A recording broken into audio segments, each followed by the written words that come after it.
주님께서 가르쳐 주신 기도를 함께 드리시겠습니다. 하늘에 계신 우리 아버지여, 이름이 거룩히 여김을 받으시오며 나라가 임하시오며 뜻이 하늘에서 이루어진 것 같이 땅에서도 이루어지이다.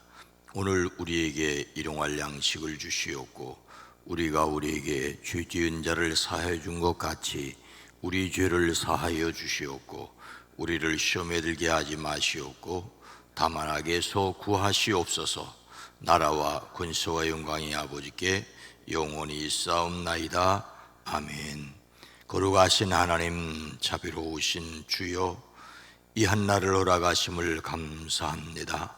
한날의 첫 시간을 하나님 앞에 기도로 시작할 수 있게 하시니 또한 더욱 감사합니다.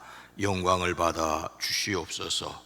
이 한날에 하나님이 우리에게 허락하시는 바 은혜를, 때를 따라도 없는 은혜를 놀랍게 아름답게 누리게 허락하여 주시옵소서.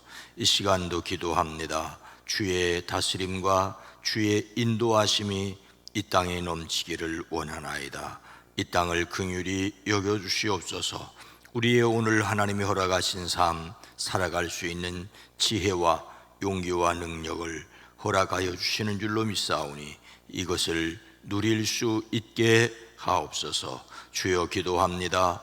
이 시간도 우리의 기도에 포함되어 있는 이름들이 복되게 하옵소서. 만남의 복을 더하시옵소서. 건강의 복을 더하여 주시옵소서. 오랜 기도, 간절한 기도를 주여 들으시옵소서. 응답하여 주시옵소서. 어린아이를 치료하여 주시고 건강을 더하여 주시며 젊은이에게 살아가는 인생의 길들이 열려지게 허락하여 주시옵소서. 노년의 삶에 하나님이 예비하신 영원한 나라를 바라볼 뿐만 아니라 그 나라에 갈 때까지 이 땅에서도 살아갈 지혜와 능력을 더하여 주시옵소서. 주여, 주여, 주여, 이 땅을 긍휼히 여겨 주시옵소서. 예수님의 이름으로 축복하여 간절히 기도드리옵나이다. 아멘. 찬송가 433장입니다. 귀하신 주여 날 붙드사. 귀하신 주여 날 붙드사 주께로 날마다 더 가까이 저 하늘 나라 나 올라가 그 주의 품 안에 늘 안겨요. 영생의 복 받게 원합니다. 봉헌할 물건 나 없어도 날마다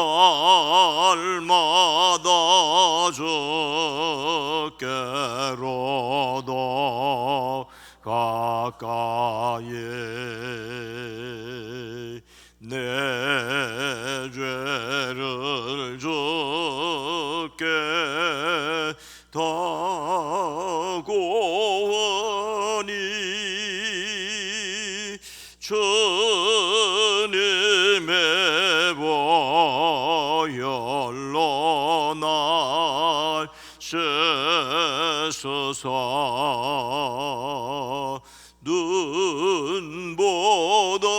눈보다도 희게 하옵소서. 간악한 마귀 날 꾀어도 주 예수 앞으로도 가까이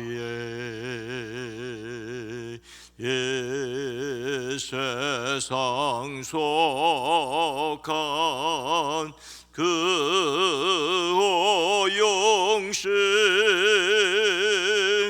또 전세 각을 나버리니 정결한 마음 내게 늘 주소서.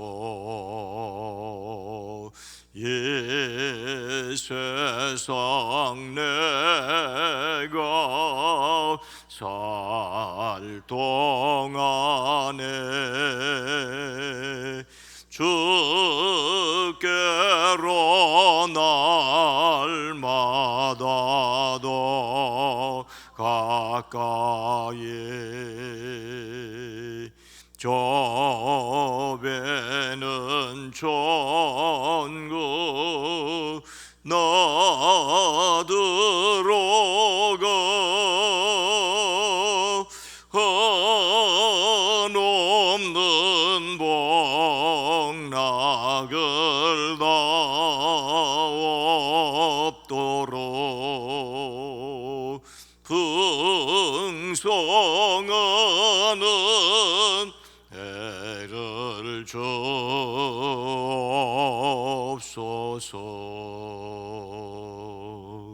아멘.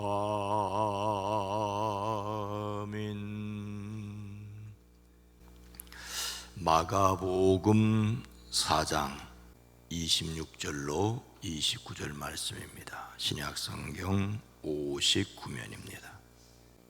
마가복음 4장 26절로 29절 말씀을 함께 읽습니다. 또 이르시되 하나님의 나라는 사람이 씨를 땅에 뿌림과 같으니 그가 밤낮 자고 깨고 하는 중에 씨가 나서 자라되 어떻게 그리 되는지를 알지 못하느니라. 땅이 스스로 열매를 맺되 처음에는 싹이요 다음에는 이삭이요 그 다음에는 이삭의 충실한 곡식이라. 열매가 익으면 곧 낫을 대나니 이는 추수 때가 이르렀음이라. 아멘. 오늘도 예수 그리스도 안에서 승리하시기를 주의 이름으로 축복합니다. 인간시장의 작가 김홍신의 인생 사용 설명서 가운데 살아가는 하루가 큰 기적이라는 제목으로 이런 내용이 있습니다. 만약 섭씨 1000도가 넘는 철판 위에 개미 한 마리를 올려놓는다면 어떻게 되겠습니까? 아마 순식간에 타 죽고 말 것입니다. 만일 그렇게 뜨거운 철판 위에서도 죽지 않고 멀쩡히 살아서 기어 다니면 사람들은 야, 기적이 일어났다 할 것입니다. 그런데 바로 우리가 매일 사는 지구의 모습이 그렇습니다. 우리가 사는 지구는 지표면에서 중심까지 약 6,400km랍니다. 그 중에서 지표면의 흙의 두께는 15에서 35km 정도로 지구 전체의 깊이에서 본다면 이 지표면은 불판 위에 올려진 철판 두께처럼 얇습니다. 지구 중심의 내핵의 온도는 약 4,500도, 그리고 지표면은 15도 정도지요. 그 증거가 화산과 온천이죠. 이 4,500도가 넘는 불덩이 위에서 죽지 않고 살아가는 것은 기적이라고 김홍신은 표현하고 있습니다. 사람들은 그들의 발밑은 수천도인 뜨거운 불덩이 위에 80억의 인구가 모여 삽니다. 그러니 지금 우리가 살아 움직이고 있는 이 자체가 기적입니다. 이제부터는 아침에 눈을 뜨면 벌떡 일어나지 말고 20초 정도만 자기 가슴에 손을 얹고 읊조리듯 말하십시오. 첫째, 오늘도 살아있게 해주어 고맙습니다. 둘째, 오늘도 오늘 하루도 즐겁게 웃으며 건강하게 살겠습니다. 셋째, 오늘 하루 남을 기쁘게 하고 세상에 조금이라도 보탬이 되겠습니다. 김홍신이 제시하는 인생 사용 설명서입니다. 한번 읽어봅시다. 첫째,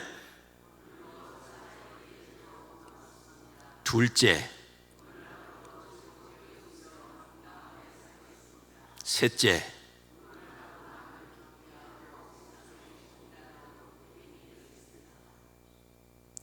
그러니 이렇게 서너 달만 계속해서 읊조리면 놀라운 변화가 있을 것이다. 말만 하지 말고 그대로 실천을 해봐라. 그러면 김홍신은 잔병 치레도 없어질 것이라고 그렇게 제시를 합니다. 예수님을 닮는 성품으로서 끊기는 스트레스, 정신적, 육체적 중압감을 견뎌내는 내면의 힘이죠. 시련과 환난을 하나님의 사랑으로 기쁘게 견디는 것입니다. 이를 위해서 또 하나의 방법은 한 번에 한 걸음씩, 한 번에 한 걸음씩 나가는 것입니다. 이를 위해서 들어야 할 말씀이 있습니다.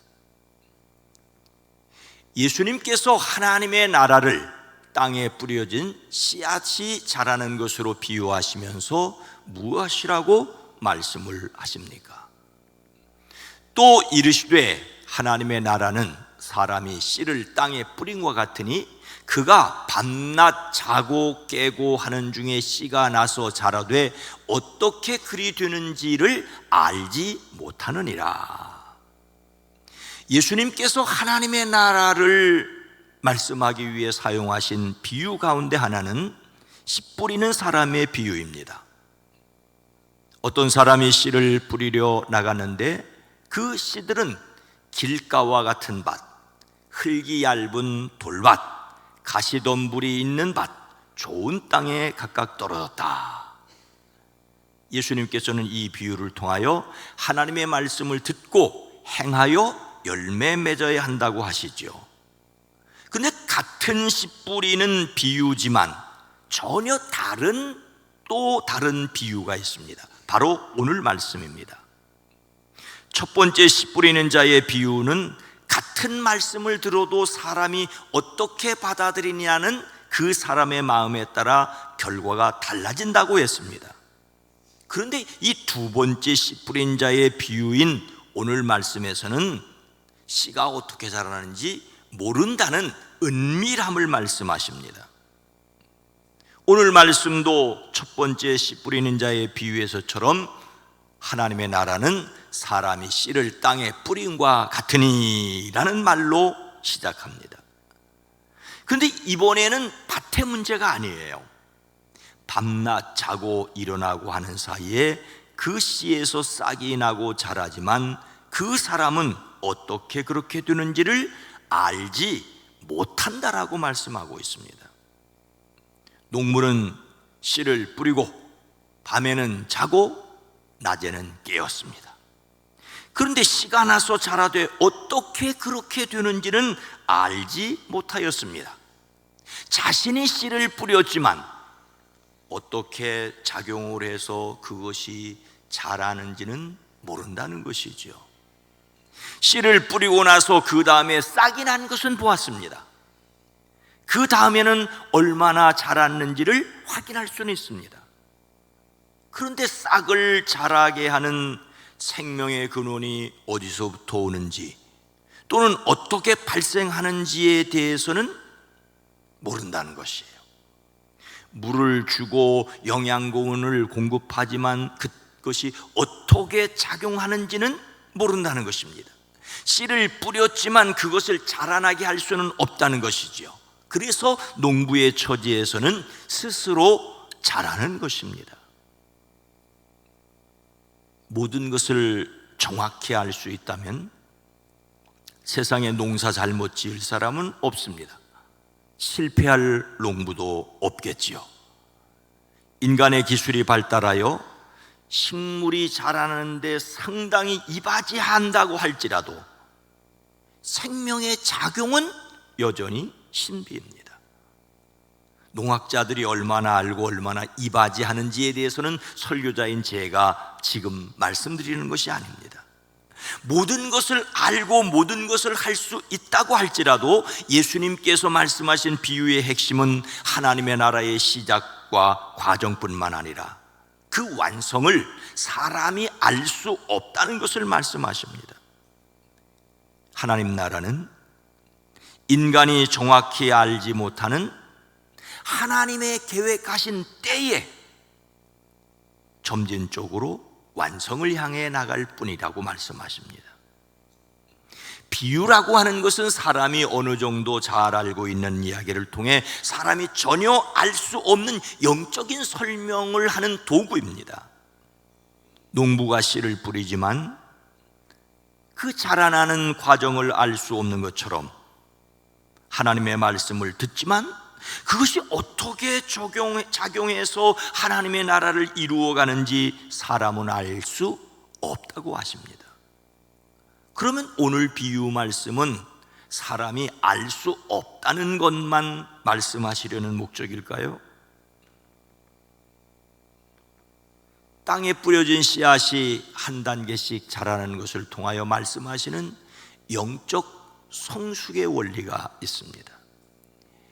땅이 스스로 열매를 맺되 처음에는 이삭이요, 싹이요, 다음에는 이삭이요, 그 다음에는 이삭에 충실한 곡식이니라. 씨앗을 뿌리는 농부는 씨앗이 어떻게 자라는지 그 생명력의 신비를 알지 못하고 땅이 저절로 열매를 맺게 한다라고 표현하는 것이 적당하다는 것입니다. 처음에는 싹을 내고 그 다음에는 이삭을 내고 그 다음에는 이삭의 알찬 나달을 낸다고 하십니다.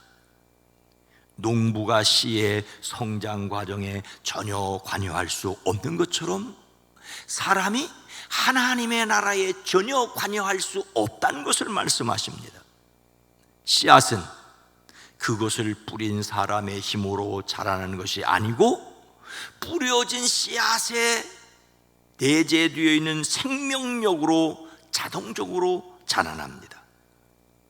씨앗을 뿌린 농부라고 해도 그 씨가 어떻게 자라는지를 알 수 없다는 것을 통해서 하나님의 나라는 하나님의 계획에 의해서 자동적으로 역동적으로 성장하는 것을 강조합니다.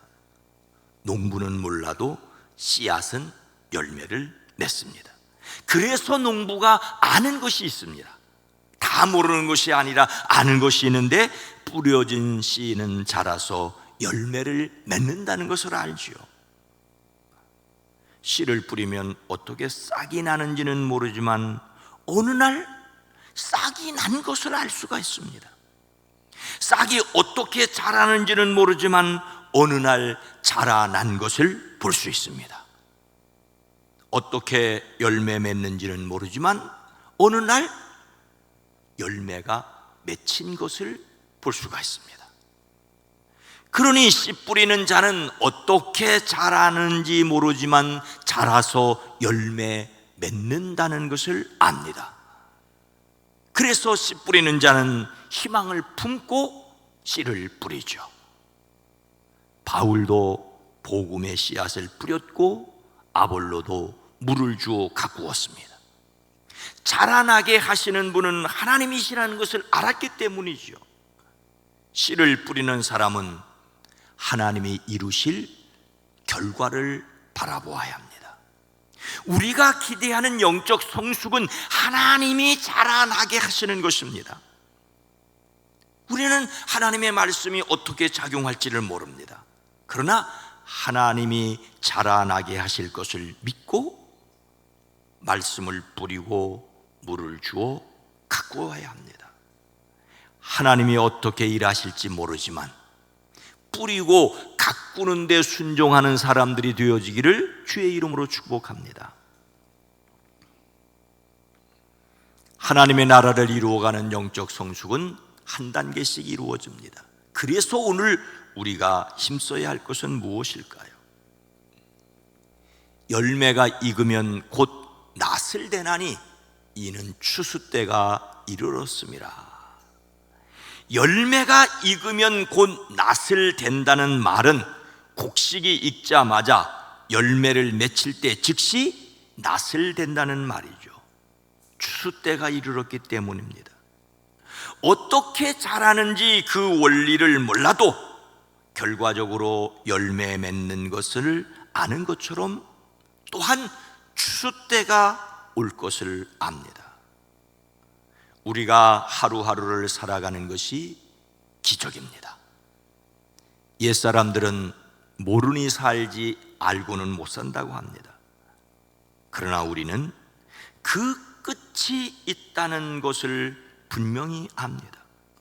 그래서 우리 아는 대로, 우리가 할 수 있는 대로 한 걸음씩 오늘 하루도 살아갑니다. 오늘도 기적 같은 하루가 주어졌습니다.